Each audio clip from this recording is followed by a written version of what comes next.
My dear friends, we are in a very difficult time. People go through a very difficult situation.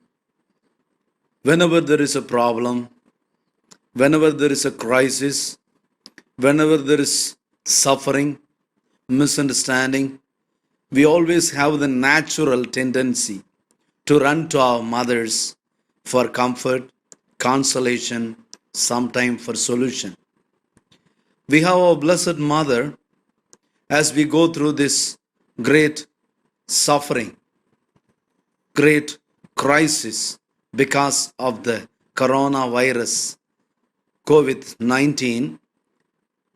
It is our natural tendency to run to our Blessed Mother, Our Lady of Good Health, Our Lady of Divine Love, to come to our help, to support us, to console us, to empower us, to embolden us, to feel God's presence in our life, to come to term with this coronavirus, to stay Catholic in this crisis. You may wonder, how can Mary and Saint Joseph help us in difficult and impossible situation like this present moment of fear, COVID-19? Dear friends, we are Catholics. We are Christians. We are human beings created by God, loved by God unconditionally. We live by faith, not by fear. With the worldwide outbreak of the coronavirus, we are confronted once more with the fragility of our life, and again we are reminded of our common humanity, that the people of this world are brothers and sisters, that we are all one family under God. God does not abandon us. He goes with even now in this time of trial and testing. In this moment, it is important for us to anchor our hearts in the hope that we have in Jesus Christ. Now is the time to intensify our prayer and sacrifices for the love of God and the love of our neighbors. This is an extraordinary moment for the world as well as for the church. In some sense, it is truly unprecedented for the impact it is having on the religious life on the Catholic Church. In this moment of life and death health crisis, the perception can be of the final blow struck against a religious tradition already in decline, an emergency used opportunistically by secular and political authorities to forever marginalize religion exactly when it is needed most.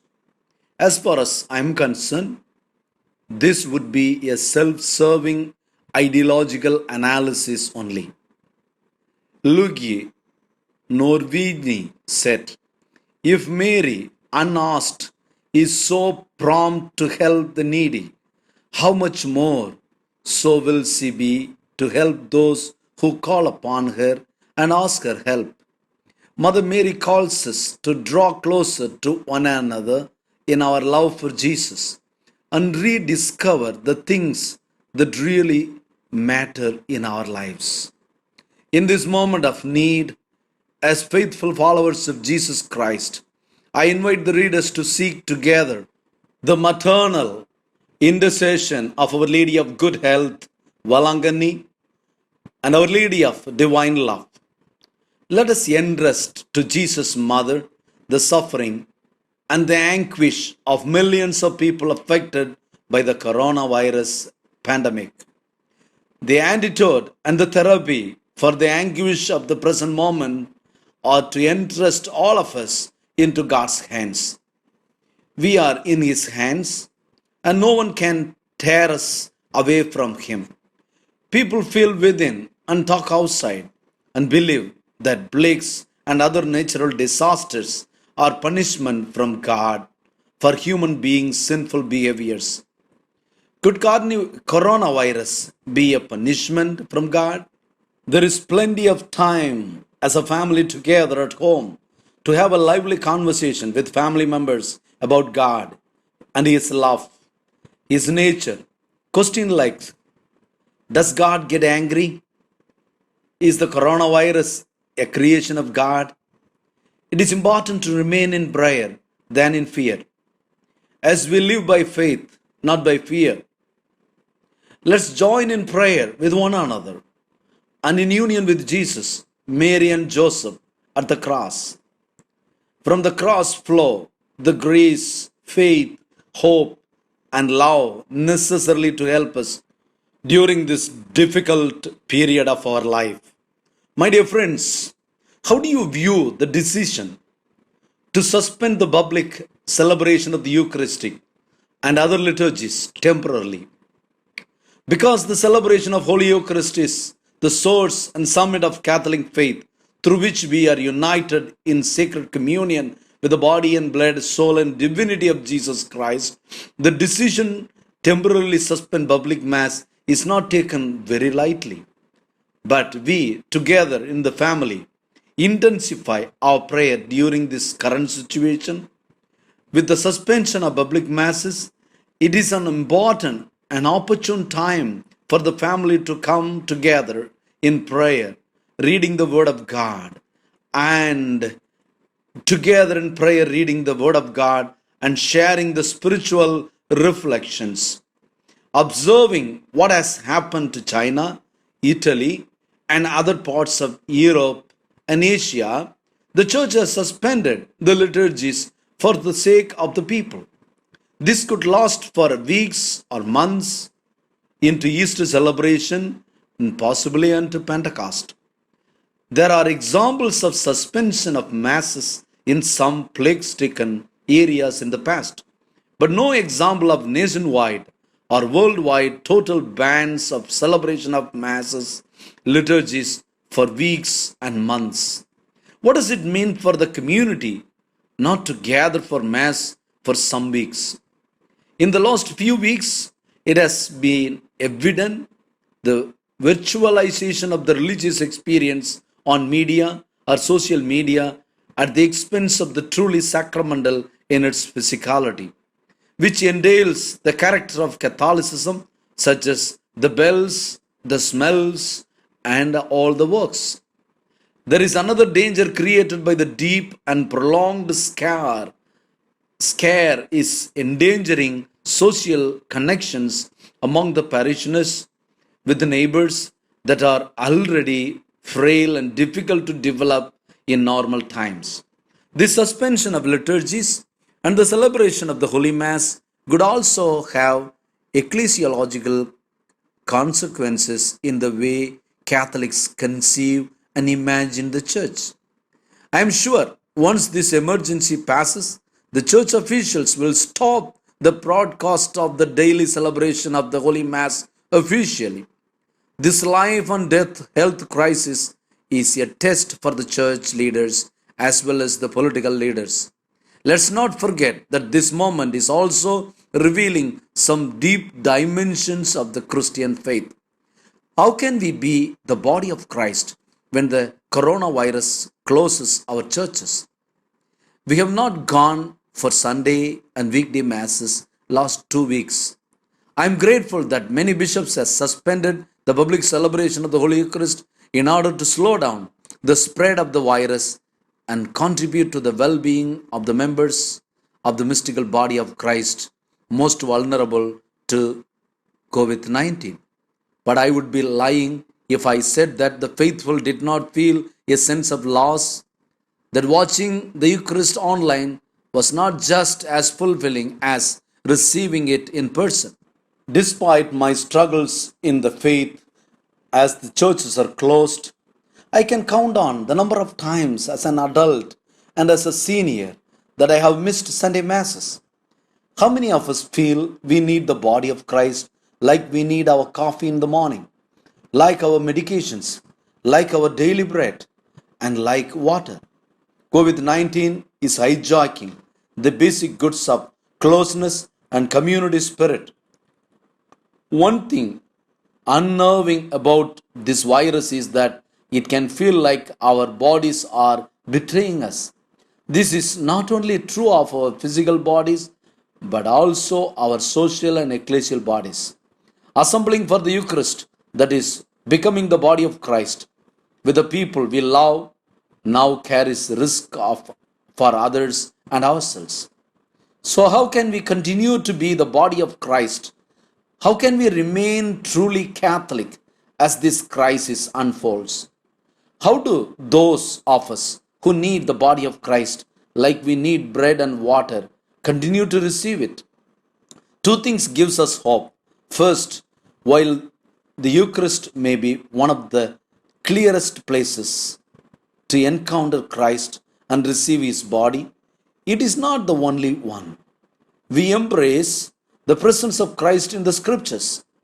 There are free access to the printed materials like Magnificat, online masses, TV masses, where we can feast at the table of God's word even if we cannot receive Christ's body in the Eucharist.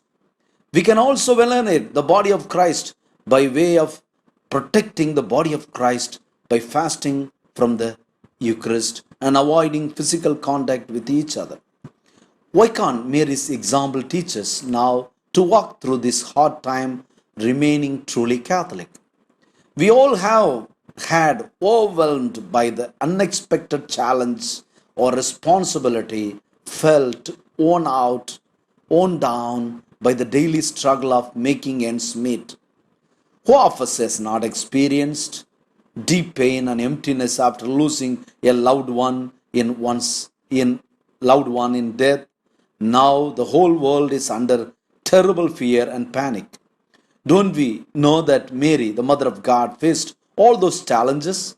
Mary met all these challenges successfully with the help of Saint Joseph, with the grace of God. What can we learn from Mother Mary and Saint Joseph's example? Mary and Joseph certainly known worldwide. No wonder they played a unique role in the outworking of God's salvific plan. Moreover, Mary is venerated by millions of people. The Catholic Church reveres her as the beloved mother and as a model of faith, hope, and charity. We have been taught that Mary leads us to God. How do we view Jesus' mother?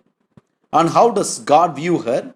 God chose Mary for amazing but also extremely serious assignment of conceiving, bearing, and raising God's Son. We read in Luke's Gospel, chapter 1, verses 26 to 33. Mary did not hesitate to accept this weighty assignment, though it could cost her the love of Joseph, her fiancé, or might it be her to public shame. Mary's strong faith enabled her to submit to the will of her God, Yahweh. She was very sure and deeply convinced that her God would look after her well. Mary thus exclaimed, "Behold, the handmaid of the Lord, let it be done to me according to thy will." Luke 1, verse 38. She was willing to face the challenges that lay ahead because she valued the spiritual privilege of becoming the mother of God. When Mary disclosed that she was pregnant to her fiancé, Joseph, he intended to break off their engagement. That must have been a time of great anguish for both of them, but they both discerned the will of God and kept everything in heart and pondered over them. Bible does not say how long this difficult period lasted. What we know is that they both felt extremely relieved when God sent the angel to Joseph to explain about Mary's extraordinary pregnancy and to direct Joseph to take Mary home as his wife. Matthew 1:19 to 24. Mary had very hard times. They both went through a difficult and impossible situations like the whole world and its humanity go through a very tough time of uncertainty, fear, and hopelessness today because of the coronavirus. Mary had experienced events which complicated her cooperation with God in his plan. Caesar Augustus decreed a census requiring all to register in their own town of origin. Joseph took Mary in her ninth month of pregnancy to a crowded city, Bethlehem, where they could not have a private place to give birth to Jesus. Giving birth in a stable must have been hard for Mary. She might have felt quite embarrassed and scared. In these critical moments of her life, Mary and Joseph surely poured their heart out to God, trusting that He would care for them and their family. What about us in the most hopeless situation of the whole of humanity, fear stricken about this COVID 19 virus? Furthermore, the Bible shows that time and unforeseen occurrences can befall any of us, throwing all manners of hardship and challenges in our path. Ecclesiastical chapter 9, verses 11. Mary asks us not to turn to bitter, blaming God, but to imitate their attitude and draw closer to God by learning from the Word of God, the Bible. Doing so will surely help humanity to endure trials and gain hope. Mary and Joseph had been through so much together. They were visited by angels, escaped a tyrant, relocated several times, and raised a holy family. How many evenings must they have sat down together and talked about Jesus, wondering what he would have to face in the future, concerned about whether they were training him, preparing in the right way? After St. Joseph's death, Mary found herself alone, her situation still miserable. After we have lost so many thousands of precious human life to COVID 19 virus in the past 2 months, our pain, fear, uncertainties really scare us most. It is absolutely hard to face God, feel God's presence amidst. We feel the pain and emptiness of human life. No doubt, Mary and Joseph found solace in their faith, in the knowledge that there will be resurrection. This comforting thought, however, did not end the Holy Family's problem. See, they had to face challenges of caring for her son alone. Mary and Joseph are our great models as we feel huge void, great fear, and panic as the coronavirus has badly affected the world and its stability significantly. Did Mary and Joseph get discouraged and give up on the difficult situations? Absolutely not.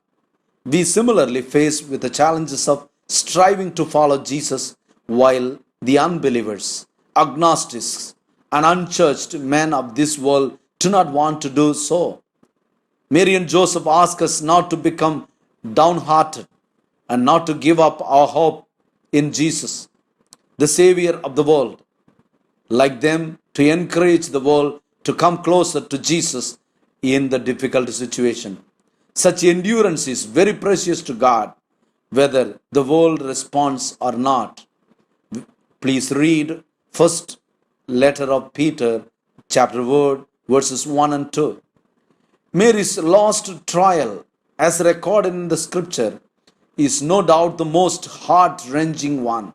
She watched her beloved son Jesus die in agony after he was rejected by the world.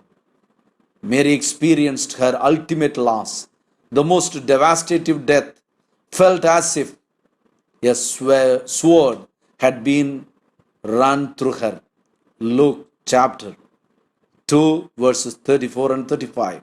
Mary did not let this final test destroy her emotionally or let it weaken her faith in God.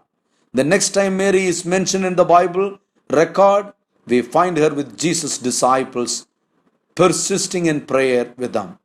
And she was not alone. The disciples of Jesus and the church, who by this time had begun to exercise faith in Jesus, were with her. It must have comforted Mary significantly. Acts 1, verse 14. Mary and Joseph had a full and satisfying life as a faithful couple and parents. They had many spiritually rewarding experiences They overcome many tests and trials. Like them, we face a tough challenges of not knowing what to do with this COVID-19 virus. We can certainly learn from their example of faithful endurance. Read Letter to Hebrews, chapter 10, verse 36. How can Mary's help really help us in gaining hope?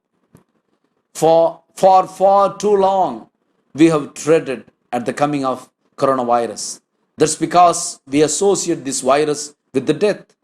In the last 3 months alone, we have lost thousands of precious human life in the world, and it has caused great panic and fear in men and women around the world. While grieving at the losses, the fear of what is going to happen to humanity, as we have not come up with proper medication to put an end and to bring hope back, I see hope amidst the headache, the heartache, with the aid of the Blessed Mother and Saint Joseph. I have discovered 5 ways to get through this fear and panic and the great loss in this great crisis of life and death. Gaining hope with the help of Mary. I highly recommend these steps for helping to cope up with tremendous loss and fear with which we live every day. Let's give the whole humanity over to Mary and Saint Joseph. We can picture in our mind's eye the image of Saint Joseph and Mary, hauntingly beautiful image of them holding the body of her beloved son.